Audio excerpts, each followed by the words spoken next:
और मेरे पास बहुत सारे सवाल हैं, तो मैं आपको पूछने वाला हूँ। मैं आपके इंस्टाग्राम को मैं स्टॉक करते-करते आया हूँ और अलग-अलग चीज़ें। तो पहले तो मुझे पूछना है आपके टीके के बारे में। कभी-कभार ये चंदन का टीका होता है, कभी-कभार थोड़ा काला टीका होता है। तो क्यों ये दोनों के बीच में ये और अंतर क्या है? मैं गौड़िया संप्रदाय से हूँ, मतलब चैतन्य महाप्रभु की संप्रदाय, और हमारी संप्रदाय में, और सेकंड मैं एक ब्रजवासी हूँ। तो ब्रज में जन्म हुआ है, ब्रज में गोवर्धन, गोवर्धन में राधा कुंड, श्याम कुंड, ये ब्रज की मोस्ट ऑफ दी फेवरेट जगह है, और बहुत यहाँ भक्ति से लोग जाते हैं। तो जो कभी कभी जो काला चंदन मैं लगाती हूँ, वो काली रज है, मतलब काली मिट्टी है राधा कुंड की। उस कुंड की खुदाई होती है और उससे जो मिट्टी निकलती है। अब राधा रानी के जो उस कहते हैं, वहाँ आज भी राधा कृष्ण दोनों मिलके लीला करते हैं, तो वहाँ से जो रज निकलती है, अगर आप उसको माथे पे लगाते हो तो ऑटोमेटिकली आपकी जो डिवोशनल जो जर्नी है उसमें बहुत हेल्पफुल होता है। तो मोस्टली तो वही मेरा तिलक है, काला जो रज है। लेकिन मेरे गुरु जो थे वो सफ़ेद रंग का जो गोपी चंदन है वो फ़ॉलो करते थे, तो मैंने भी उसी को फ़ॉलो किया। बट कभी मन करता है कि राधा कुंड की रज लगाऊँ, तो मैं कभी वो भी लगा लेती हूँ। तो उससे मुझे बहुत कामनेस और ऐसा लगता है कि एकदम राधा रानी की कृपा मेरे सर पर है। और ये चंदन भी, इसकी जो शेप है, ऊपर का जो शेप है, ये ऊर्ध्व पुंड है, मतलब ये कृष्ण के चरण है, और नीचे जो है ये बाँस का पत्ता है। तो यानी ये एक सिग्निफिकेंस है कि हम भगवान के सरेंडर है, उनको समर्पित है। तो वो दोनों में ये डिफरेंस है। और जैसे आपने राधा रानी के बारे में कहा, नॉर्मल डिस्कोर्स में अगर पॉपुलर कल्चर में देखने जाए तो पहले मानते हैं कृष्ण भगवान को, बहुत सारे लोग मानते हैं कृष्ण भगवान को, राधा कृष्ण फिर आते हैं, ऑलमोस्ट लाइक एक राधा रानी ऐसे आ जाती है कि पॉपुलर कल्चर में oh she was his lover, या बहुत सारे मिसकंसेप्शंस ऐसे भी होते हैं, या मिनिमल इंटरप्रिटेशन हो जाते हैं। तो ये आप थोड़ा राधा रानी का सिग्निफिकेंस थोड़ा समझा सकते हैं? बात अगर मैं अपनी करूँ, तो जैसा आपने कहा जो कृष्ण को भजते हैं उसमें से एक थोड़ा-सा पार्ट है जो राधा रानी को भजता है। बट हमारा उल्टा है, हम कृष्ण को इसलिए भजते हैं क्योंकि वो राधा रानी से जुड़े हुए हैं। हमारा जो मेन रास्ता है, जो हमारी आराध्य है, वो राधा रानी है। क्योंकि जब आप डीपली पढ़ते हो तो आपको समझ आता है कि कृष्ण भी राधा रानी की आराधना करते हैं, इसलिए उनका नाम राधा है। जो राधा रानी को आराधते हो वो श्री राधा है। तो मेरा ऐसा मानना है, मैंने ऐसा सुना भी है बहुत संतों के मुंह से, कि डिवोशन में, भक्ति में स्पेशली, आपका जैसे नॉर्मल लाइफ में एक प्रमोशन होता है, वैसे भक्ति में प्रमोशन होता है। आपके धीरे धीरे करके लेवल्स बढ़ते हैं, आपकी क्लास बढ़ती है। तो हमारे जो हिंदुइज्म है उसमें कुछ देवी देवताओं का लेवल है, उससे आगे कुछ भक्त है, उससे आगे कुछ भगवान है। तो जब आप देवी देवताओं की जो क्लास है, यानी उनकी जब आप पूजा आपकी कंप्लीट हो जाती है, तो आपको ट्रांसफ़र करते हैं आगे। और आगे करने का मतलब होता है आप पहुंचते हैं भगवान शंकर तक, जो वैष्णवों में सबसे ऊपर माने जाते हैं। भगवान शंकर आपको कृष्ण तक पहुंचाते हैं, राम जी तक पहुंचाते हैं। डिफरेंट डिफरेंट पाथ्स है, आप जिसको भजते हो।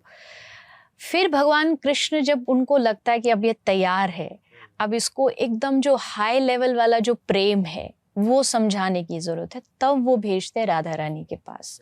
वो मतलब हाईएस्ट है। नॉर्मल अगर आप दुनिया में भी बात करोगे तो प्रेम की जब भी बात आती है तो पहला नाम ही आता है राधा और कृष्ण। क्योंकि वहाँ प्रेम जो था वो एकदम सेल्फलेसली दोनों ने प्रेम किया, और वो इसलिए भी क्योंकि वहाँ शारीरिक प्रेम नहीं था। राधा रानी जो है वो कृष्ण का ही एक दूसरा रूप है। श्री चैतन्य चरितामृत में लिखा है कि एक आत्मा दुई देहधारी। मतलब कृष्ण ने सोचा कि सब दुनिया मुझे प्रेम करती है, मैं किससे करूं? मुझे भी तो कोई चाहिए जिसके लिए मैं थोड़ा बैठ के उसके बारे में सोच सकूं या उसका भजन कर सकूं। तो अपना ही रूप है उनका राधा, कोई अंतर नहीं। इसलिए मैं हमेशा कहती हूँ दोनों की शादी इसलिए नहीं हुई क्योंकि शादी के लिए दो शरीर चाहिए होते हैं, वो दो थे नहीं, वो एक ही आत्मा थी। और जो बात आप कर रहे हैं, जो पॉपुलर लोग आजकल, खासकर जो जेनजी जिसको बोलते हैं, जो अपना कंपैरिजन राधा कृष्ण की प्रेम से करते हैं, उनको बहुत ज़्यादा ज़रूरत है कि वो स्क्रिप्चर्स पढ़ें या फिर किसी ऐसे मेंटोर से सुने जो ऑलरेडी राधा रानी के बारे में बहुत सारा कुछ जानता हो, पढ़ चुका हो। इसलिए मैंने कुछ कुछ कोशिश की है। पूरी 7 दिन की भागवत, उसमें कृष्ण चर्चा होती है, बट उसमें कैसे भी मैं राधा रानी का जो तत्व है उसको थोड़ा थोड़ा लाने की कोशिश करती हूँ। एंड साल में 1-2 कथा मैं ऐसी करती हूँ जो पूरी की पूरी राधा रानी के बारे में, so people can understand, they can know, they can gain the knowledge कि क्या है राधा रानी। बट ये बहुत डीप कॉन्वर्जेशन है और इसको जानने के लिए आपको बहुत कुछ पढ़ना पड़ेगा। तो अगर किसी को राधा रानी के बारे में जानना हो, क्योंकि बहुत सारी लड़कियां भी होंगी जो राधा रानी से ज़्यादा कनेक्ट कर पाए या ज़्यादा डीपली कनेक्ट कर पाए, किसी को पढ़ना हो राधा रानी के बारे में, तो क्या स्क्रिप्चर्स पढ़ने चाहिए? स्क्रिप्चर्स हमारे गौड़िया संप्रदाय में है, जैसे एक बहुत थोड़ा डीप ज़रूर है क्योंकि राधा रानी है ही डीप, तो उनको जानने के लिए स्क्रिप्चर्स भी डीप है। एक बहुत अच्छा ग्रंथ है राधा रस सुधा निधि, उसमें पूरा जो है राधा रानी के को भगवान शंकर कैसे भजते हैं। अगर आपने सुना हो तो एक राधा कृपा कटाक्ष नाम से एक स्तोत्र आता है, तो उसमें क्या है, भगवान शंकर राधा रानी से कह रहे हैं कि कदा करिष्यसि हमाम कृपा कटाक्ष भाजनम, आप मुझ पर कब कृपा करोगी। तो यानी शंकर, नारद, ये सब राधा रानी को भजने वाले हैं। तो एक ये है, एक विलाप कुसुमांजलि, विलाप मतलब रोना, क्योंकि राधा रानी की भक्ति में मोस्टली उनको पुकारने के लिए थोड़ा इमोशनल होना बहुत ज़रूरी है, आंखों में आंसू होना बहुत ज़रूरी है, आपके हृदय में प्रेम होना ज़रूरी है। तो विलाप मतलब रोना, विलाप लोग फूल चढ़ाते हैं गुलाब का, कोई किसी का, तो इस ग्रंथ में रोने का मतलब भाव का पुष्प चढ़ाया गया राधा रानी को। तो ये कुछ ग्रंथ हैं, थोड़ा डीप ज़रूर है।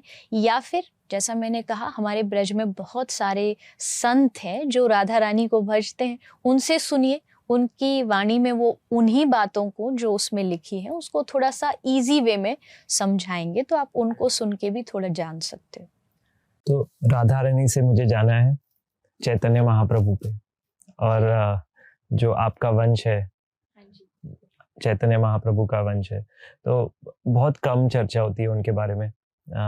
मतलब हम लोग जब भी प्रेयर्स करते हैं तो हम तो कहते हैं जय श्री कृष्ण चैतन्य प्रभु नित्यानंदा श्री अद्वैता गदाधरा श्रीवासदि गौरा भक्त वृंदा, तो वैसे तो हम करते हैं, लेकिन चैतन्य महाप्रभु का इस धरती पर सिग्निफिकेंस क्या था, क्यों आए थे, कैसे आए थे, और उन्होंने क्या काम किया था? एग्जैक्ट जो भी हमने पीछे बात की ना कि राधा रानी को हर कोई नहीं समझ सकता, उनके भाव को नहीं समझ सकता। तो एक बहुत छोटा सा एग्जाम्पल मैंने पढ़ा है कि एक बार कृष्ण के मन में आया कि मैं राधा बन के जाऊं, राधा रानी की जो सखी है, जिसको हम अपनी आध्यात्मिक भाषा में मंजरी कहते हैं, सहचरी कहते हैं। तो कृष्ण ने सोचा आज मैं राधा बन के जाता हूँ। तो उन्होंने पूरा अपना जो बाहर का जो दिखने का तरीका वो राधा रानी जैसा बना लिया, और ये अक्सर होता है ब्रज के भाव में, कभी कृष्ण राधा बन जाते, कभी राधा कृष्ण, तो बन के चले गए। तो बन के जब गए तो उन्होंने देखा कि जाके उन्होंने एक सखी को रोका, क्योंकि सखी जब देखती है राधा आ रही है तो वो हाथ जोड़ के खड़ी हो जाती है, लेकिन आज किसी ने उस तरफ ध्यान नहीं दिया। तो कृष्ण ने सोचा कहीं मेरा कोई मेकअप वगैरह तो खराब नहीं, तो उन्होंने देखा एग्जैक्ट वो राधा रानी जैसे दिख रहे हैं। तो उन्होंने एक सखी को रोक के कहा कि मैं तेरी स्वामिनी, मतलब मैं राधा। तो उसने हंस के वो चली गई आगे। देन सेकंड आई, उससे भी यही कहा। मतलब किसी ने भी यकीन नहीं किया। कृष्ण बार बार कह रहे हैं मैं राधा हूँ, मैं तुम्हारी स्वामिनी हूँ, पर कोई मानती नहीं। तो लास्ट में कृष्ण ने एक से पूछा कि तुम मानती क्यों नहीं हो कि मैं राधा हूँ? तो उसने हंस के कहा कृष्ण को कि कृष्ण तुम रूप तो राधा जैसा ला सकते हो, पर ये बताओ उनके जैसा स्वभाव कहाँ से लाओगे? क्योंकि राधा रानी कभी नहीं कहती कि मैं तुम्हारी स्वामिनी हूँ, वो हमको अपना मानती है, गले लगाती है, और तुम जब से आए हो यहाँ पे बस मैं, तो मैं वाली राधा नहीं हो सकती। राधा जैसा पहले दिल ला के देखो। तब कृष्ण ने सोचा कि ऐसा क्या है राधा के स्वभाव में, मैं भी तो देखूं। तो उन्होंने फिर कलयुग में आज से 500 साल पहले नवद्वीप में मायापुर धाम में, बंगाल में चैतन्य महाप्रभु के रूप में इनकारनेशन उनका हुआ, जिसको हम मानते हैं कि उसमें जो बॉडी है, जो शरीर है, वो कृष्ण का है, लेकिन मन जो है वो राधा का है। कृष्ण जानने आए थे, हम सब ने वो कथा सुनी है, जब कृष्ण चले गए तो राधा रानी उनके लिए कितना विरह में रोती थी। तो वो क्या फीलिंग है वो जानने के लिए उन्होंने चैतन्य महाप्रभु का रूप लिया। विरह मोस्टली जो चैतन्य महाप्रभु का अवतार है वो ये बताने के लिए हुआ है कि कृष्ण के लिए कैसे विरह में उनको पुकारा जाता है। आप अगर चैतन्य महाप्रभु की पूरी कथा पढ़ेंगे तो आप देखेंगे कि जब कृष्ण सुनते थे वो कान में, तो कृष्ण सुनते ही उनके आंसुओं की धारा बहने लगती थी। मतलब बाहर उनके लिए बॉडीगार्ड खड़े किए जाते थे, कोई भीतर कृष्ण मत बोलना, नहीं तो ये एकदम डूब जाएंगे, इनको कुछ याद नहीं रहेगा। तो राधा रानी का मन जानने के लिए कृष्ण और राधा का जो मिक्सचर है वो चैतन्य महाप्रभु है। दोनों का जो मिलन है वो महाप्रभु का अवतार। तो ये स्टोरी बहुत इंटरेस्टिंग है बिकॉज उन्होंने ही तो प्रोपोगेट किया जो हरे कृष्णा का जो आज हम देखते आ रहे हैं चांटिंग जो हरे कृष्णा का है, वो शुरू हुआ था चैतन्य महाप्रभु से। तो फिर वो कैसे हुआ कि वो नाम सुन के ऐसे रो रहे हैं, लेकिन फिर भी उन्होंने ही प्रोपोगेट किया ये हरे कृष्ण मूवमेंट? मंत्र पहले से था, महाप्रभु से पहले हरे कृष्ण मंत्र था। ये एक उपनिषद है, कली संतरण उपनिषद, ये उसका मंत्र है। और ये मंत्र जैसे मोस्टली हम जो बोलते हैं हरे कृष्ण बोलते हैं, लेकिन उपनिषद का जो मंत्र है वो हरे राम से शुरू होता है। लेकिन महाप्रभु ने सोचा जैसे उपनिषद का कोई मंत्र हो या वेदों का कोई मंत्र हो, उसके कुछ रूल्स एंड रेगुलेशंस होते हैं। लाइक आप कहीं भी नहीं बोल सकते, उसकी टाइमिंग्स होती है, शुद्ध आसन चाहिए, उस पर बैठना पड़ेगा। लेकिन महाप्रभु ने सोचा कलयुग में कौन कर पाएगा इतना, और अगर नहीं कर पाएगा, चैंटिंग नहीं किया, कृष्ण नाम नहीं लिया, तो उसका कल्याण नहीं होगा। तो उन्होंने क्या किया कि इस उपनिषद को, मंत्र को उन्होंने कन्वर्ट किया। उन्होंने कृष्ण नाम को पहले ले लिया और हरे राम वाली जो लाइन है उसको बाद में ले लिया। अब क्या हुआ, अब ये उपनिषद का मंत्र नहीं रहा, अब ये कृष्ण नाम हो गया। अब आप इसको कहीं भी ले सकते हो, मतलब ड्राइविंग कर रहे हो तो भी, आप किसी भी टाइम बेड पर सोते सोते भी ये ले सकते हो। अब इसमें कोई रूल रेगुलेशन बचा नहीं। तो ये मंत्र पहले से था, पर महाप्रभु ने इसको इजी करके इजीएस्ट वे में लोगों को दिया। ये अब ये नाम मंत्र है, और महाप्रभु का जो आदेश था वो यही था कि घर घर में कृष्ण नाम जाए।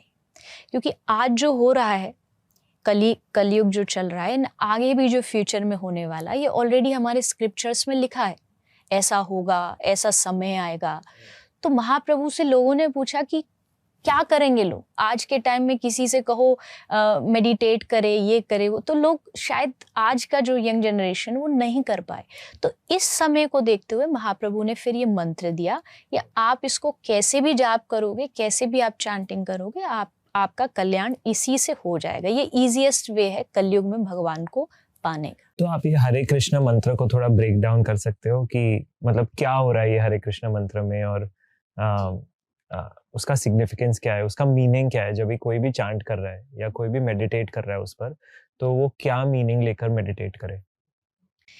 देखिए, मैं जिस उपनिषद का मैंने नाम लिया उसमें जो इस मंत्र की व्याख्या है वो बताऊंगी। वो है हरे जो है, हरे क्या है, राधा रानी का एक नाम है हरा, और कृष्ण सब जानते हैं जो सबको कर्षयति इति कृष्ण, जो सबको अट्रैक्ट करना जानता हो वो कृष्ण।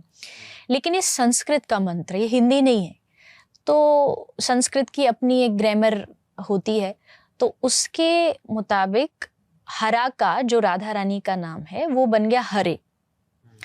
और जो सेकंड लाइन है हरे राम, राम बहुत सारे लोग समझते हैं ये जो त्रेता युग में थे राम, ये वो वाले राम है, बट यहाँ इस मंत्र में वो राम नहीं है। राम का मतलब होता है जो हर जगह रमण करने वाला हो, मतलब जो हर जगह मौजूद है, सामने भी, हवा में, वायु में, सब जगह जो रमण करता हो। और सब जगह कौन रमण करता है? कृष्ण। तो यहाँ जो नीचे वाले मंत्र में भी जो राम है वो कृष्ण ही है, और हरा जो है वो राधा है। इसलिए कुछ ऐसी संप्रदाय हैं जिनमें हरा की जगह लोग डायरेक्टली राधा का नाम लेते हैं, जैसे राधे कृष्ण कृष्ण कृष्ण राधे राधे, राधे श्याम श्याम श्याम राधे राधे। तो उन्होंने ये मंत्र बना लिया, जैसे निम्बार्क संप्रदाय में ये बोला जाता है।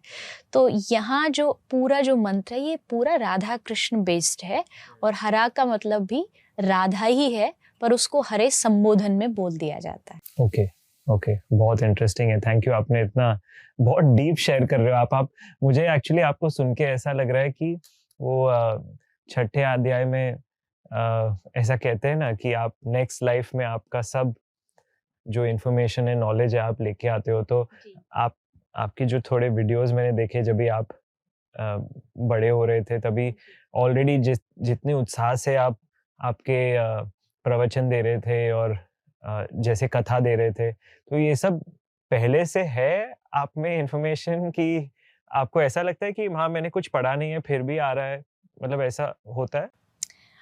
हाँ, कभी कभी होता है, मतलब हर टाइम नहीं, पर कभी कभी ज़रूर होता है। कुछ चीज़ें हमारी जो हमारा जन्म पिछला होता है उसकी हमारे पास अपने आप होती है। नॉट जस्ट मेरी फील्ड में, कोई भी कहीं भी हो, अगर उसका पूर्व जन्म का कुछ ना कुछ एक कार्मिक अकाउंट होता है तो उसको समझ आता है। लेकिन मैं ये नहीं कहूँगी कि मेरे पास कुछ चमत्कार है कि मुझे पीछे से याद आ जाता, नहीं, मैंने पढ़ा है और मैं अभी भी पढ़ती हूँ। शायद सारा जीवन पढ़ने, हम क्या बोलेंगे, मतलब अगर कुछ बोलना है या किसी को समझाना है तो हमें पढ़ना बहुत ज़रूरी है। हाँ, शुरुआती दौर में थोड़ा इतना नहीं समझ थी, जो सुना, संतों से सुना या जो कुछ थोड़ा समझ आ गया वो बोलना शुरू किया। लेकिन उसके बाद फिर लगा कि नहीं, पढ़ना ज़रूरी है। और मैं जिस चैतन्य महाप्रभु की परंपरा से आती हूँ, उस परंपरा में खजाना है, मतलब इतनी सारी डीप नॉलेज है। महाप्रभु की एक कथा है चैतन्य चरितामृत, जो कृष्णदास कविराज गोस्वामी ने लिखी है। अगर आप उसको भी एक बार पढ़ लेंगे तो आपका पूरा जो माइंड है वो एकदम खुल जाता है। और इतनी सारी डीप डीप नॉलेज हमारे जो षड गोस्वामी हुए हैं, जीव गोस्वामी, सनातन गोस्वामी, उन्होंने इतना सारा परोस दिया है ना शास्त्र लेकर कि आपको कहीं भागना ही नहीं पड़ता, आपको सब कुछ उससे आंसर्स मिलते जाते। जिज्ञासा मेरे मन में भी होती है, जैसे मैंने मंत्र का मुझे भी नहीं पता था, फिर मैंने इस पर सर्च किया कि क्या है हरे का मतलब, राम क्या है, क्यों इसको उपनिषद का अगर मंत्र है तो इसको आसन पे बैठ के नहीं बोला जाता। तब मुझे धीरे धीरे सब चीज़ें पढ़ने में और समझ में आई। जो आपने सिग्निफिकेंस बताया ना हरे कृष्णा महामंत्र का, वो एग्जैक्ट सेम सिग्निफिकेंस हमारी जो हरे कृष्णा महामंत्र की जो सीरीज है केशव स्वामी महाराज ने, उन्होंने एग्जैक्टली यही बताया है। एक थोड़े अलग शब्द है लेकिन मुझे बहुत अच्छा लगा वो सुन के, और जो आपका जो इंटरप्रिटेशन था, जैसे आपने समझाया, वो आई एम श्योर ऑडियंस को भी बहुत अच्छा लगेगा। और एक और चीज मुझे जाननी थी कि आप मतलब आपने कहा कि एक एक एक शब्द आपने यूज किया, अनकंडीशनल लव। ओके, आज की टाइम में जो लोग, बहुत लोग चाहते हैं कि वो अनकंडीशनल लव कर सके, किसी और के साथ अनकंडीशनल लव कर सके, या जो सोसाइटी में जो कंट्रीब्यूट कर सके अनकंडीशनली। तो क्या हमें लिमिट कर रहा है ये अनकंडीशनल लव से? एक तो पहले क्या है ये अनकंडीशनल लव, और क्यों हम लिमिट हो रहे हैं कि हम अनकंडीशनल लव दे नहीं पाते? देखो, मैं बहुत क्लियर शब्दों में बोलूंगी कि अनकंडीशनल लव जो होता है ना, वो इस मटेरियल वर्ल्ड में होना बहुत ज़्यादा मुश्किल है, क्योंकि ये दुनिया चलती ही स्वार्थ से है। कोई भी रिश्ता हो उसमें कुछ ना कुछ हमें चाहिए सामने वाले से। इवन यहाँ तक कि कोई पेरेंट्स हो, कोई आपका पार्टनर हो, कोई भी रिलेशन आप ले लीजिए, हर एक आदमी को सामने वाले से कुछ चाहिए होता है, और इट्स वेरी नॉर्मल। इसमें हमें कुछ भी गलत नहीं मानना चाहिए। जैसे बहुत सारे लोग कहते हैं अरे सब स्वार्थी हैं, हाँ है। ये दुनिया चल ही इसीलिए रही है क्योंकि यहाँ स्वार्थ है, अदरवाइज तो यहाँ कौन किससे बात करता, कौन किससे रिश्ता बनाता। तो ये गलत नहीं है। मैं अनकंडीशनल लव की अगर बात करूँ तो मुझे ऐसा लगता है ये जो निस्वार्थ प्रेम है ना, ये सिर्फ भगवान से हो सकता है। और संसार में किसी से नहीं हो सकता। हाँ, एक काम हम कर सकते हैं कि हम अपना रेशो कम कर सकते हैं। एकदम आप ये चाहो कि कोई संसार में एकदम अनकंडीशनल लव हो जाए, नहीं होगा, बट रेशो कम कर दीजिए। रेशो कम का मतलब आप हर चीज में जितना सोच रहे हो अपने बारे में, उसको 50% घटा के ये सोचिए कि अगर आपको इस रिलेशन में, आपको इस संबंध में रहना है, आप इसको क्या दे सकते हो। और ये जो अनकंडीशनल लव है ना, ये आता डिवोशन से। जब तक आपके भीतर अध्यात्म नहीं होगा, आप स्वार्थ वाली बुद्धि से ही सोचोगे, मेरा क्या, मैं। धर्म क्या सिखाता, आप, वहां मैं थोड़ा सा कम हो जाता, खत्म हो जाता, ये नहीं कहूंगी, ये कहना ही गलत है कि मैं खत्म हो जाना, ये हर किसी के बस की बात नहीं। करेक्ट। एक नॉर्मल इंसान के लिए वो बैलेंस कर सकता है। अनकंडीशनल लव के लिए आपके जीवन में डिवोशन होना बहुत ज़रूरी है। जब आप भक्ति को समझने लगते हैं तो भक्ति आपको ये सिखाती है, मैं कृष्ण को भजती हूँ तो मुझे पता है कि कृष्ण ने ये कहा है अपने ब्रज में, अपने माता से, अपने पिता से, अपने सारी गोपियों से कि मैं तुम्हारे लिए जीता हूँ। भले मैं रहूं द्वारिका, रहूं मथुरा में, लेकिन मेरा मन तुम्हारे पास है। और वहाँ के जो लोग थे उन्होंने भी कृष्ण से ऐसा ही प्रेम किया। बट अब जब मैं ये बात करूंगी तो लोग कहेंगे वो तो भगवान थे, हम तो इंसान हैं।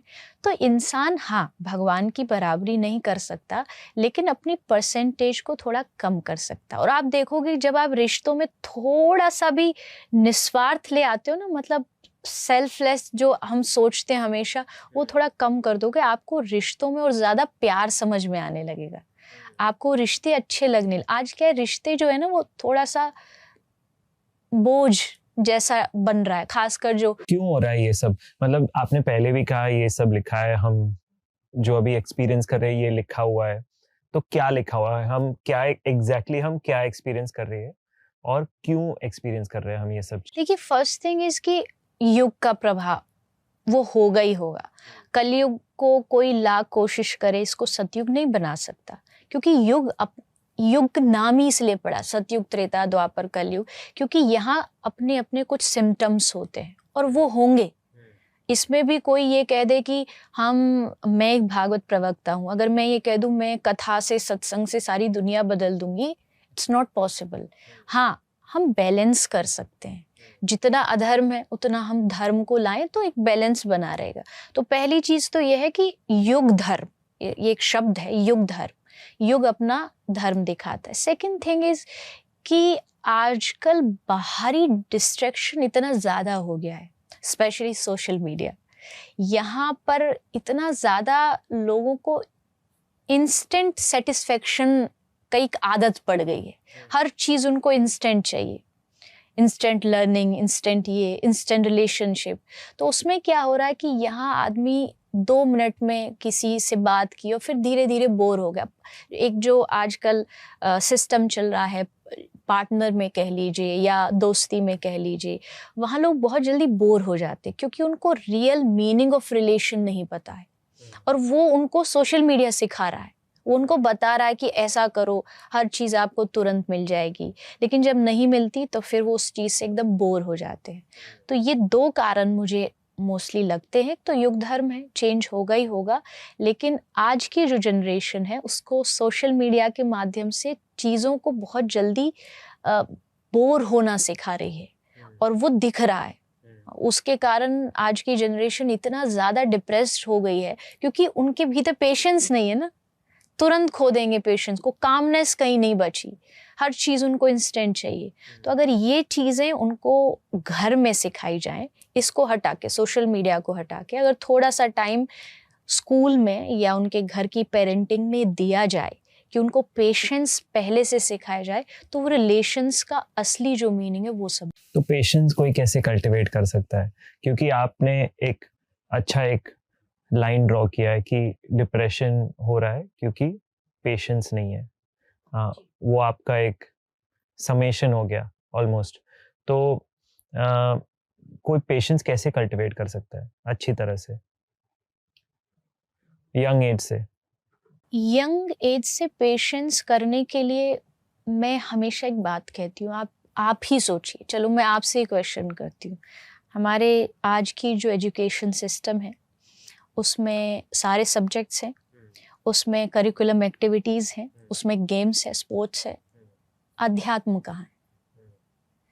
अगर आप बच्चों को स्पिरिचुअल नॉलेज नहीं देंगे तो पेशेंस कहाँ से आएगा? अध्यात्म क्या करता है? अध्यात्म आपको काम बनाता है। अध्यात्म आपको चीज़ों को रियलाइजेशन जो है वो अध्यात्म से मिलती है।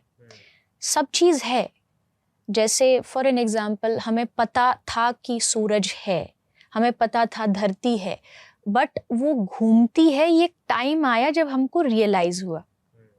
तो रियलाइजेशन जो है वो अध्यात्म दिलाता है।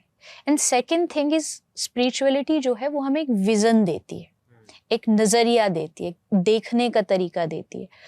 अब एक आदमी है जो इतने छोटे से भी प्रॉब्लम में हार जाता है, लेकिन एक आदमी है जो इतनी बड़ी प्रॉब्लम को भी बहुत जल्दी सॉर्ट आउट कर सकता है। उसके जीवन में आप कभी भी डिफरेंस देख लीजिएगा, मोस्ट प्रोबेबली जो उसमें डिफरेंस आएगा वो ये आएगा कि जो थोड़ा जिसमें टॉलरेंस ज़्यादा है वो अध्यात्म से जुड़ा हुआ है। तो अध्यात्म आपको पेशेंस ऑटोमेटिकली देता है। लाइक जैसे आप लाइट के पास जाओगे तो हीट ऑटोमेटिक आएगी, द सेम वे अध्यात्म के टच में आते ही आप पेशेंस आप बन जाते हो, वैसे आपके भीतर धैर्य आ जाता है, कामनेस आ जाती है। तो अगर आप चाहते हैं आज की जनरेशन को पेशेंस सिखाना है तो एजुकेशन सिस्टम में स्पिरिचुअलिटी लानी होगी। हम थोड़ा उस पर काम कर रहे हैं। एक्चुअली हमारा एक प्रोजेक्ट चालू है स्कूल्स के साथ, एक लॉबिंग कर रहे हैं हम लोग कि जैसे एक पीरियड होता है पीई पीरियड, फिजिकल एजुकेशन, तो हम स्कूल्स को कह रहे हैं कि आप उसमें 15 मिनट ऐसे कर दीजिए, उसको पीएमई पीरियड कर दीजिए, फिजिकल एंड मेंटल एजुकेशन। और मेंटल एजुकेशन में पहले आप लाइए मेडिटेशन, बिकॉज वो एक ऑलमोस्ट एक गेटवे हो जाता है ना स्पिरिचुअलिटी की ओर जाने के लिए। बिकॉज एक बार अगर आप माइंड को स्थिर कर सकते हो तो आप माइंड को ये जो आपको ओपन अप करना है आपकी अलग अलग थॉट्स के लिए, विचारों के लिए, शास्त्र के लिए, ओपन माइंडेडनेस के लिए, वो सब स्पेस निकल जाती है। तो हम स्कूल्स के साथ उसमें काम कर रहे हैं और मतलब अभी तक तो लॉबी कर रहे हैं, पायलट कर रहे हैं, सोच रहे कि एक सेट ऑफ स्कूल्स इसके साथ आ जाए। और कॉलेजेस में भी हम काम कर रहे हैं, जैसे अभी सिम्बायोसिस हो या ऐसी कोई कॉलेज हो, उसमें हम as part of curriculum for the student inside the curriculum आप ऐप को इंक्लूड कर दीजिए और आप ऐप में आपकी साधना कंटिन्यू कर लीजिए। जितना आपने कंटिन्यू कर लिया, जितना आपने रेगुलर मेंटेन किया, जितना आपने स्ट्रीक रेगुलर मेंटेन कर दिया, उसके साथ आपको कॉलेज के साथ एक मेंटल फिटनेस का भी एक सर्टिफिकेशन आ जाता है। तो मतलब ये हमारा छोटा सा अटेम्प्ट है कि क्योंकि एजुकेशन सिस्टम में घुसना बहुत ज़रूरी है, जैसे आपने कहा। बिल्कुल, ये बहुत अच्छा इनिशिएटिव। और देखो काउंसलर्स होते ही हैं आज, लेकिन क्यों ना उस काउंसलर क्या कर रहे हैं, प्रॉब्लम आने के बाद सल्यूशन दे रहे हैं। पहले से प्रॉब्लम ही ना आए, अगर उसकी कोशिश जैसे आपके द्वारा इनिशिएटिव किया जा रहा है ये किया जाएगा तो वहाँ उसकी ज़रूरत नहीं पड़ेगी। ये चीज़ें इसीलिए आई क्योंकि यहाँ प्रॉब्लम्स जो शुरू हो रही है वो जो शुरुआत है उसको रोकना पड़ेगा। और वो शुरुआत जैसे आप ये कर रहे हैं, ऐसे ही धीरे धीरे जब एजुकेशन सिस्टम में ये आएगा, एंटर होगा धीरे धीरे, और ये होना ही चाहिए। अदरवाइज आप देख रहे हैं, आपके अपने आसपास बच्चों को देख रहे हैं, मतलब कभी कभी मुझे ऐसे शांति से बैठते हुए लगता है हमारे टाइम में, मतलब हमारा कोई बड़ा लंबा चौड़ा टाइम नहीं हुआ, 8-10 साल पहले तक भी एंजाइटी क्या होती है, डिप्रेशन क्या होता है, लोग जानते भी नहीं थे। और आजकल छोटे छोटे बच्चे स्कूल्स में काउंसलर उनको चाहिए होते हैं, मेंटल उनको फिजिक हेल्प चाहिए होती है, थेरेपीज चलती हैं। तो ये क्यों हो रहा है और आगे और ज़्यादा होगा। जितना ये सारी मटेरियलिस्टिक चीज़ें बढ़ रही हैं ये भी बढ़ेगा, मेंटल हेल्थ धीरे धीरे खराब होगी। तो अगर वो खराब हो रही है तो उसका जो रूट कॉज है वो पकड़ना चाहिए। रूट कॉज यही है, लैक ऑफ स्पिरिचुअल नॉलेज जो दी जा रही है। अगर वो जैसे आपके थ्रू और लैक ऑफ पेशेंस तो है ही आज के बच्चों में, तो वो चीज़ें अगर हम सॉल्व कर देते हैं तो हाँ, बहुत सारे माध्यम है। मतलब हमारा ये छोटा सा कंट्रीब्यूशन है, जैसे काउंसलर्स के साथ भी हम काम कर रहे हैं। तो काउंसलर्स के साथ हमारा एक प्रोग्राम है कि अगर, और इसमें ये काफ़ी सक्सेसफुल चल रहा है, क्योंकि अगर काउंसलर वो क्योरेटिव साइड पे आ जाते हैं, तो जब भी काउंसलर, हम ऐप की पार्टनरशिप काउंसलर के साथ भी कर रहे हैं कि वो अपने पेशेंट्स को डेफिनेटली गाइडेंस तो दे सकते हैं, हीलिंग दे सकते हैं, लेकिन उसके साथ ये एक प्रैक्टिस अगर स्थापित कर सके कि ये एक प्रैक्टिस आप कर लीजिए साथ में, बिकॉज ये आपकी पेशेंस को बढ़ाएगा, आपके मेंटल फिटनेस को बढ़ाएगा, और उससे आपका मेंटल हेल्थ बढ़ जाएगा।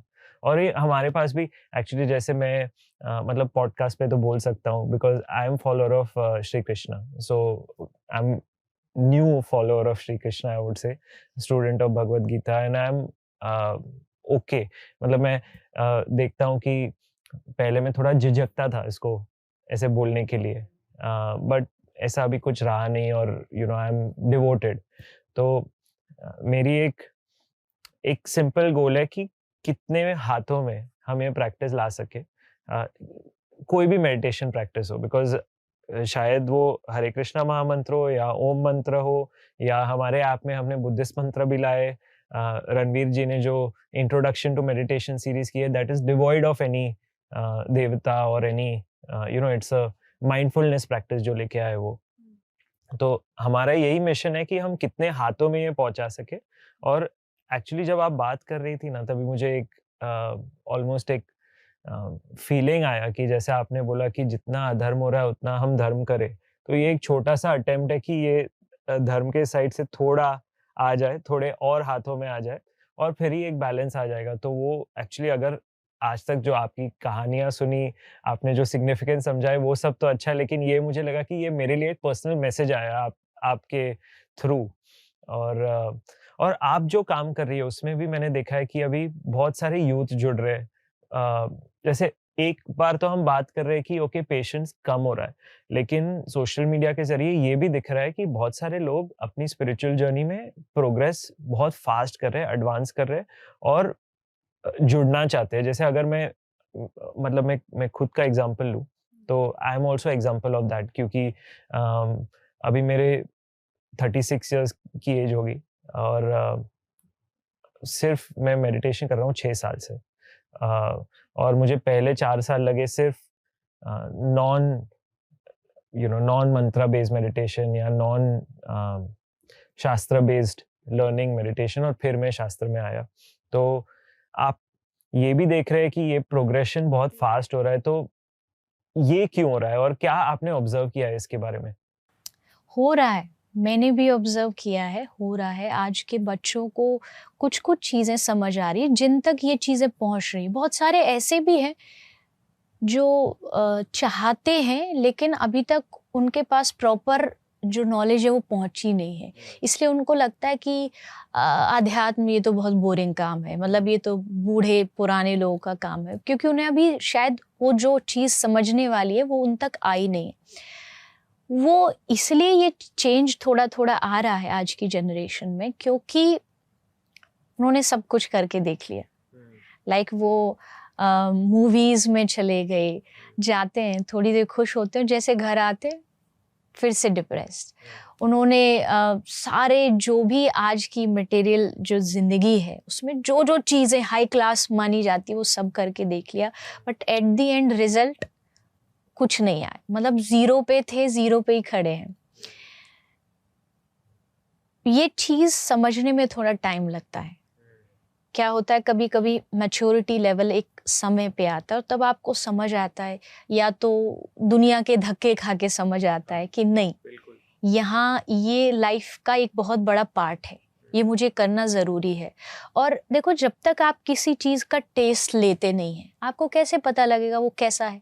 आप सिर्फ बाहर से देख देख के बोल रहे हो नहीं अध्यात्म बोरिंग है, अध्यात्म बोरिंग है। आप एक बार ट्राई तो करो। मैं एक वीडियो भी मैंने बनाई थी, आपने सब कुछ ट्राई करके देख लिया, अब एक बार अध्यात्म भी ट्राई करके देख लो, तो उसमें कुछ आपका लॉस नहीं होना है। शायद क्या पता वहाँ आते ही आपको उसका एक टेस्ट चढ़ जाए और आप उसको फॉलो करने लग जाएं। तो वो चीज़ आज ये बहुत इंपॉर्टेंट चीज कही है आपने कि एटलीस्ट इसका आप एक टेस्ट ट्राई कर लो। टेस्ट ट्राई करो। जैसे वो मिठाई वाला आपको चखाता है ना, सारी वैरायटीज है, अध्यात्म भी चखो। और जब चखोगे तब आपको क्या चीज समझ आएगी, जीवन में पैसा जरूरी है। जीवन में जो आजकल लोग, आज की जो यंग जनरेशन जो चाहती है कि बहुत नाम हो जाए, बहुत लोग आगे पीछे फॉलोअर्स हो, मुझे लगता है ये सारी चीज़ है आपकी लाइफ में, लेकिन ये सब जो चीज़ है ना, ये जीरो का काम करती है और अध्यात्म काम करता है एक का, 1। जीरोज हैं ज़रूरी, लेकिन उनकी वैल्यू कब होगी, जब आगे एक होगा। यानी मटेरियल चीज़ ठीक है, वो है लाइफ में, लेकिन जब तक उसके आगे अध्यात्म नहीं खड़ा होगा तब तक उसकी कोई वैल्यू नहीं है। उस जीरोज की वैल्यू करने के लिए आपको एक का होना ज़रूरी है। हमारे पास बहुत अच्छा घर है, लेकिन आप लोगों को देखते होंगे, मैं तो शायद मुझे लगता है मैं एक दिन में कितने सारे नए लोगों से मिलती हूँ, हर स्टैंडर्ड के लोग होते हैं। मैंने सबके भीतर देखा, मतलब हर आदमी एक ही प्रॉब्लम लेकर के आ रहा है और उसको लगता है कि मेरे पास कोई मतलब ऐसी सुपर पावर्स हैं कि मैं हाथ करूं और वो ठीक हो जाएंगे। तो मैंने क्या एनालाइज किया कि चाहे कोई एक मिडिल क्लास आदमी हो, चाहे कोई फाइनेंशियली बहुत अच्छा हो, कुछ भी हो, हर आदमी के लाइफ में उसके मुताबिक उसके लेवल्स की प्रॉब्लम है। कोई अगर स्टूडेंट है तो उसकी लाइफ में स्टडी लेवल्स की प्रॉब्लम है, कोई जॉब है तो जॉब वाले की अपनी प्रॉब्लम है, कोई बिजनेस कर रहा है बिजनेस वाले की, जो टॉप हाई क्लास पे भी बैठे ना, उनकी उतनी ही बड़ी प्रॉब्लम्स हैं। यानी कि परफेक्ट लाइफ किसी की नहीं है। लेकिन अध्यात्म क्या करेगा, यहाँ पर एंट्री होती है अध्यात्म की। अध्यात्म कभी भी आपके दुखों को दूर नहीं करता। ये सबसे बड़ा जो मिथ है लोगों के मन में कि मैं आध्यात्मिक बन जाऊंगा, वो गाते ना, भक्त जनों के संकट क्षण में दूर करे। भगवान ट्रांजैक्शनल हो जाता है, भगवान दुख दूर नहीं करते। वो क्या करते हैं, वो आपको सपोर्ट करते हैं उस दुख को बहुत इजी वे में पार करने की। ये लोग भूल जाते हैं। उनको लगता है कि मंदिर पूजा पाठ ये हमारे सारे दुखों से छुटकारा है, और इसीलिए जब उनको छुटकारा नहीं मिलता तो बहुत जल्दी उनका जो विश्वास था भगवान से वो तुरंत उठ जाता है कि भाई पहले तो मुझे भगवान पे भरोसा था और अब नहीं है। क्यों नहीं है? क्योंकि वो स्वार्थ से आए थे, काम बना नहीं तो लौट गए। लेकिन जहां आपको अध्यात्म की वैल्यू समझ आएगी कि अध्यात्म आपको सपोर्ट करता है, मेंटली आपको सपोर्ट करेगा, और वो आज की सबसे ज्यादा जरूरत है। तो अध्यात्म की तरफ जो जनरेशन आज जा रही है वो बहुत अच्छी चीज़ है। मुझे लगता है कि टाइम के हिसाब से समझ आ गया तो बहुत अच्छा है। आप अपनी लाइफ को, अपने जीवन को बहुत स्मूथली जी पाओगे अगर इस चीज़ को आप समझ गए तो। और इसमें बहुत एक इम्पॉर्टेंट चीज़ है, बिकॉज बहुत सारे लोग इस पे काम कर रहे हैं। तो कल मैं एक क्रिएटर्स कॉन्फ्रेंस में गया था, तो वहाँ पे एक और मेरे फ्रेंड है साइबर ज़ील, उनका यूट्यूब चैनल है, उनके आई थिंक करीबन 20 लाख लोग फॉलो करते हैं उनके यूट्यूब चैनल को। तो लोगों को इस एक ज़्यादा इसमें डीप लाना, जैसे आपका भी बहुत सारा काम है जो आपने समझाया है कि आप स्पिरिचुअलिटी के वाई को एक्सप्लेन करती हो। ये मैंने बहुत सुना है अभी कि लोग कहते हैं कि नाउ एक ऐसे जंक्चर पे आ गए कि जैसे आपने कहा कि लोग एक पाठ पूजा करते या रीति रिवाज करते हैं, लेकिन एक एक्सपेक्टेशन के साथ, एक स्वार्थ के साथ। अभी एक नया फेज आ रहा है कि जो वाई है उसको एक्सप्लेन करना है, वाई। और क्रिएटर्स भी कह रहे हैं कि अभी ऑडियंस बहुत स्मार्ट हो गया कि उसको एक वाई अंडरस्टैंड करना है। जैसे आपने भी आपके एक वीडियो में कहा है कि माला में 16 बीड्स क्यों है, 17 क्यों नहीं? तो 16 बीट्स क्यों है, ये थोड़ा एक डेमोन्स्ट्रेशन कर लेते हैं कि आप थोड़ा एक वाई एक्सप्लेन कर दीजिए, और फिर एक ये वाई का अप्रोच क्यों आ रहा है? नहीं, पहली चीज तो देखिए, लॉजिक चाहिए। आज के टाइम में सबको, चाहे वो यंग जनरेशन हो या कोई पुराने लोग हो, उनको लॉजिक चाहिए होता है चीज़ों का। लेकिन मैं एक चीज़ मानती हूँ कि स्पिरिचुअलिटी जो है ना, ये प्रूफ से ज़्यादा एक्सपीरियंस बेस्ड है। यहाँ प्रूफ भी कभी कभी गलत हो जाते हैं, एक्सपीरियंस ज़्यादा चलता है। क्योंकि हर चीज़ कभी कभी ऐसी होती है ना, वो प्रूफ के लिए नहीं होती। लाइक अब आप तर्क करने लग जाओ कि मैंने हवा को नहीं देखा, मैं कैसे मानूं, प्रूफ करिए। उसका प्रूफ नहीं होता है, एक्सपीरियंस करिए। आज के टाइम में मैं खुद कहती हूँ, जैसे आपने कहा, मैं खुद बोलती हूँ कि आज के लोगों को वाई चाहिए होता है, लेकिन ये भी समझना बहुत ज़रूरी है, कुछ चीज़ें एक्सपीरियंस बेस्ड होती हैं। अगर आप एक्सपीरियंस करने लगोगे, आपको वाई की ज़रूरत नहीं है। अब बहुत सारे लोग बोलेंगे कि भगवान होने का प्रूफ दो। मैं आपसे कहूँ कि भगवान अगर दिख नहीं रहे तो क्या इसका मतलब उनका एग्जिस्टेंस नहीं है? दिखने वाली चीज़ तो, अब आपको मैं बड़ा दुखी हूँ आज, तो दुख मुझे तो नहीं दिखाई दे रहा, बट दुख होता है ना, इमोशंस होते हैं। इमोशंस भले आप किसी लैब में जा कर के उन इमोशंस को प्रूफ नहीं कर सकते, बट इमोशंस होते हैं। तो भगवान भले आपको ना दिखे, लेकिन एक्सपीरियंस करोगे। मेरा जो मेन जो लाइन है वो ये है कि प्रूफ से ज़्यादा एक्सपीरियंस करने की कोशिश करो। मतलब एक सीधा जाकर के किसी भी चीज़ को तर्क मत करो। कई चीज़ें हमें इसलिए भी माननी चाहिए क्योंकि वो हमारी परंपरा में है। जैसे आपने कहा 16 जो राउंड्स होते हैं हमारे इस परंपरा में माने जाते हैं कि आपको 16 माला जाप करनी है। 108 बीज होते हैं एक माला में। अब हम 108 बीज होते हैं। तो अब क्या है, अब ये जो चीज़ है ना, इस पे तर्क नहीं करना चाहिए। वो क्यों नहीं करना चाहिए? अब 109 क्यों नहीं है? हमने कभी अपनी क्लास में जब हमको टीचर पढ़ा रहा था कि ABCD, तो हमने कभी उनसे ये जा कर के बोला कि नहीं, D नहीं, D से पहले F आना चाहिए? नहीं, उन्होंने कहा, उनके एक्सपीरियंस से हमने मान लिया। हमने कभी उस पर जाके आर्ग्यू नहीं किया।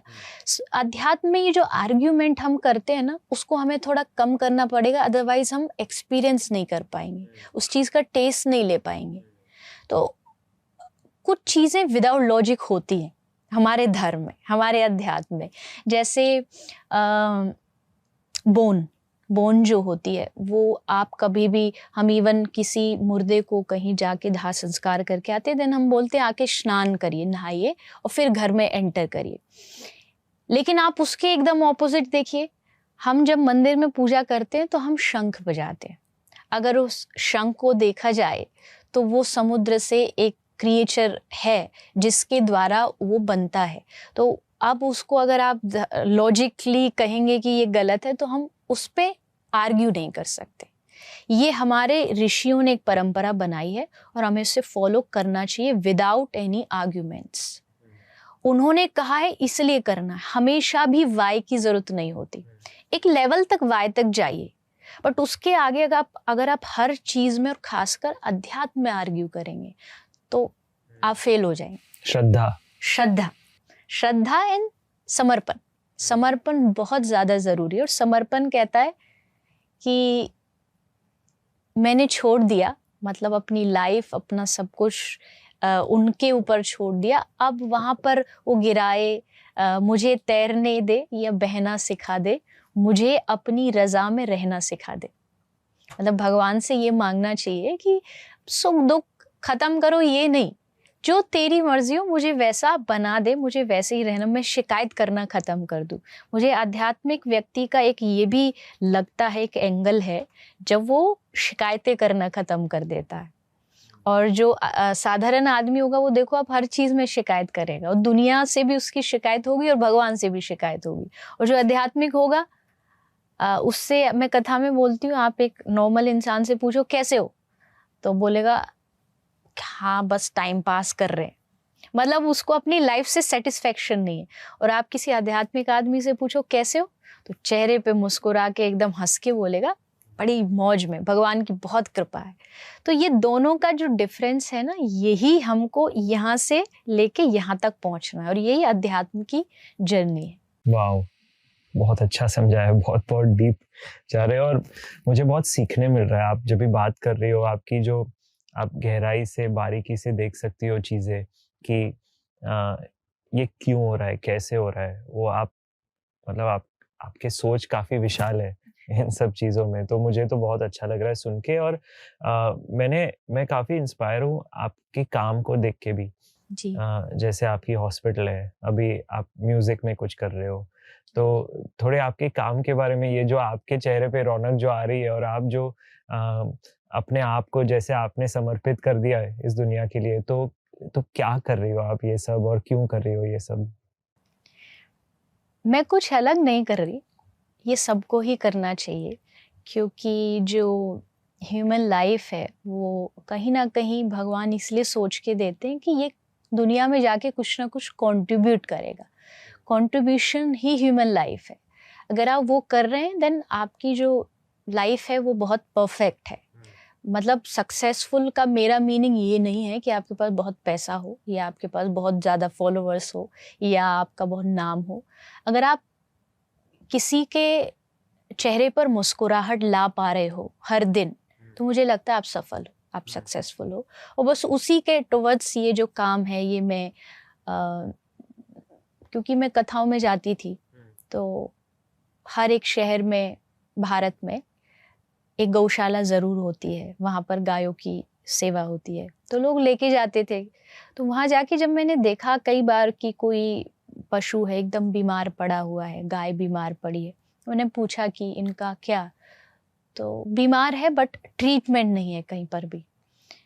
गवर्नमेंट हॉस्पिटल होते हैं लेकिन वहाँ कोई भी फैसिलिटीज़ नहीं है। तो फिर मेरे मन में आया कि कुछ करना चाहिए, स्पेशली ये जो प्राणी है जो बोल नहीं सकते। तो बस एक छोटा सा एक मन में संकल्प लिया और फिर इस हॉस्पिटल की शुरुआत हुई गायों से, क्योंकि जैसा आपने कहा मैं कृष्ण को और कृष्ण का नाम लेती गाय तो याद आती है और शास्त्रों में भी गाय का इतना महत्व है। तो गाय से शुरुआत की, पर फिर और भी वहाँ और भी जो एनिमल्स हैं वो आने लगे। तो फिर मन में आया कि प्राणी तो प्राणी है, कोई भी हो और उसकी सेवा करनी चाहिए। तो ये पूरा एक फिर वेटनरी हॉस्पिटल बन गया और अभी भी वहाँ लगातार 10 साल से काम चल रहा है। आई थिंक शायद 25 से 30 हज़ार वहाँ पर पशुओं का ट्रीटमेंट हो चुका है और उसको हम हर दिन, मतलब कोई दिन, मुझे लगता है 10 साल हो गए, बस वो कोविड का 2 साल छोड़ करके आज तक वहाँ कभी काम रुका नहीं है, हमेशा चलता है, प्रोग्रेस पे रहता है। तो मेरा मानना यही है, सेवा सर्विस का जो काम होता है ना वो हर दिन बढ़ता रहना चाहिए, तभी वो सेवा है। तो अभी भी हम उसको और एक्सटेंड करने का प्रयास कोशिश कर रहे हैं कि ज़्यादा से ज़्यादा हम एरिया जो है वो कवर कर पाएँ, वहाँ पर दूर दूर तक गाय आ सकें, क्योंकि खासकर पेट्स फिर भी लोग कहीं ना कहीं ट्रीट करा लेते हैं, उनको जाके बहुत सारा पैसा भी खर्च कर लेते हैं, बट जो स्ट्रीट एनिमल्स हैं उनकी बहुत बुरी दुर्दशा है खासकर भारत में। तो उनके लिए मेनली ये जो है वो फ्री ऑफ कॉस्ट है, क्योंकि उनका कोई ओनर ही नहीं तो है। लोग कंट्रीब्यूट कैसे कर सकते हैं आपके कॉज को? कंट्रीब्यूट के लिए बहुत सारे माध्यम है, स्पेशली मैं कथा करती हूँ, वहाँ लोग आते हैं कंट्रीब्यूट करते हैं, और हमारा जो जीएसडी एनिमल हॉस्पिटल के नाम से हर प्लेटफॉर्म पर अवेलेबल रहता है, तो वहाँ पर बहुत सारे लोग उसमें कंट्रीब्यूट करते हैं। Okay, okay. और आपको लगता है कि ये स्पिरिचुअलिटी की वजह से आपके काम में भी एक ज़्यादा फोर्स आ गया है उसकी वजह से? मतलब आपकी स्पिरिचुअल प्रैक्टिस में और काम के बीच में, बिकॉज़ नॉर्मली मैं आपको क्यों पूछ रहा हूँ, बिकॉज़ नॉर्मली लोग एक जब इस जर्नी के स्टार्ट में होते हैं तो वो सोचते हैं कि स्पिरिचुअल लाइफ एक है और मेरा काम एक है और ये दोनों के बीच में कुछ लिंक नहीं हो सकता है, या मतलब ऑलमोस्ट डिफरेंट वर्ल्ड्स, बिकॉज़ ये एक वर्ल्डली वर्ल्ड है, मटेरियलिस्टिक वर्ल्ड है और ये एक स्पिरिचुअल वर्ल्ड है। तो इसमें ब्रिज कैसे बना सकते हैं लोग इन दोनों के बीच में? जब तक आप इन दोनों चीज़ों को अलग मानोगे ना, आप दोनों की वैल्यू नहीं समझ पाओगे।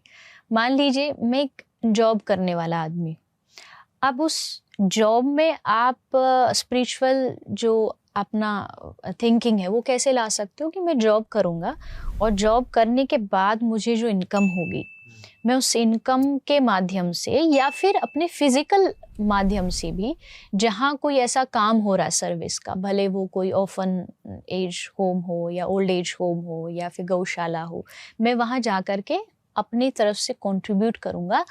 एम ये होना चाहिए सबसे ज़रूरी। अध्यात्म में क्या होता है, एम इम्पोर्टेंट होता है। आप बाहर से क्या करो, आप जॉब करो, क्या अध्यात्म आपको कहेगा जॉब छोड़ दो? नहीं, जॉब आप करोगे, बट एम अगर सिर्फ इतना है कि मैं हाँ अपना पैसा कमाऊँ, अपना घर कमाऊँ, तो आप एक मटीरियल आदमी बन जाओगे। लेकिन जब आपने सोचा कि नहीं, मैं इससे कंट्रीब्यूट करूँगा, सोसाइटी को करूँगा, कुछ लोगों को करूँगा, तो अपने आप ही आप आध्यात्मिक बन जाते हो। एक बहुत सुंदर सा लाइन है नरसिंह मेहता की, जिसको गांधी बापू बहुत गाया करते थे, बहुत प्रसिद्ध है। वैष्णव जन तो तेने कहिए, जे पीर पराई जाने रे। तो मेरे लिए मुझे लगता है ये लाइन काफ़ी है ये बात जानने के लिए कि आप स्पिरिचुअल कब माने जाओगे, जब आपके मन में किसी के प्रति काइंडनेस आ जाती है, दया आ जाती है कि उसका भला होना चाहिए, उसका अच्छा होना चाहिए, तब आप अपने आप ही आध्यात्मिक बन जाते हो। तो ब्रिज बनाने का जो मेन काम है वो ये है कि आप अपना मोटो अच्छा रखिए। अगर आपका एम अच्छा होगा, बिजनेस का, अपनी इवन फैमिली का, आप फैमिली में रहते हो तो क्या आप स्पिरिचुअल नहीं हो सकते? अब मतलब आपके पार्टनर हो, बच्चे हो, सब कुछ हो, लेकिन आपको ये सोचना है कि इन लोगों को भी मुझे भगवान से जोड़ के रखना है। तो अगर आप वो लेके चल रहे हो तो आपको कुछ भी नहीं छोड़ना। लोगों को लगता है अध्यात्म में छोड़ना पड़ता है। अध्यात्म में छोड़ना कुछ नहीं है, अध्यात्म में बस एक्स्ट्रा पकड़ना है। जो भी, चाहे वो आप भगवान का नाम कह लीजिए, क्योंकि मैं नाम में रुचि ज़्यादा रखती हूँ, तो आप वो अगर पकड़ लेते हैं तो आपको छोड़ना कुछ नहीं है। आप बस भगवान को पकड़िए, अपने आप आपकी जो स्पिरिचुअल प्रोग्रेस है वो होने लग जाएगी। लास्ट मुझे पूछना था कि काफ़ी ऐसे सुनने में भी आता है कि सेल्फ रियलाइज्ड और गॉड रियलाइज्ड, ये दो स्टेजेस होते हैं कि आई गेस एक इंटरप्रिटेशन ऐसे करूँ कि आदमी अपने सेंसेस पे काबू कर सके तो वो सेल्फ रियलाइज हो जाता है, और फिर वो श्रद्धा से कूद पड़े तो फिर वो गॉड रियलाइज हो जाता है, और उसमें भी काफ़ी स्टेजेस होते हैं। तो ये सेल्फ रियलाइज गॉड रियलाइज का अंतर क्या है, और हम और ऊपर ऊपर कैसे पहुंच सकते हैं हमारे स्पिरिचुअल जर्नी में? देखिए, सेल्फ रियलाइजेशन जब आपको हो जाएगा, जिस दिन आपको हो जाएगा कि जैसे एक बहुत पॉपुलर क्वेश्चन है, हु एम आई, जिसका आंसर आपको कोई गूगल नहीं दे सकता, वो आपको खुद को खोजना पड़ता है। जब आप खुद को पहचान लेते हैं, देन ऑटोमेटिकली आप भगवान को भी जानना शुरू कर देते हैं। दोनों एक दूसरे से कनेक्टेड ज़रूर है, या एक ये भी कह सकते हैं कि जब आप भगवान को रियलाइज़ कर लेते हैं,